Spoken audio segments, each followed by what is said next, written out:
Bro, na paano ba yung motor mo? Saan ka ba napagtripan? Diyan sa Unibil, nabalibag eh. Sa Unibil ba? Kaya pala puro gas-gas eh. Ano yung mga napablatter mo ba?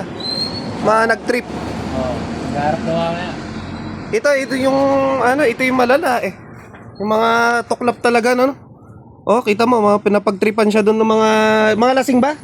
Hindi. Ilan ba? Ilan nang nag-trip sa'yo? Dami.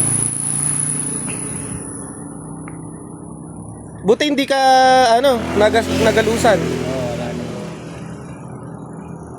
na. Hindi ka nakaganti. Talagang pinagtripan ka lang. Buti na blatter nyo para may record sila Nako dapat hindi papamarisan yung ganun. Mga walang magawa sa buhay.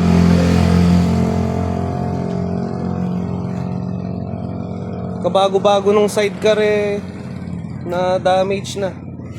Nagasgasan. Ingat na lang palagi bro sa ride. Iwas na lang sa gulo tsaka sa disgrasya.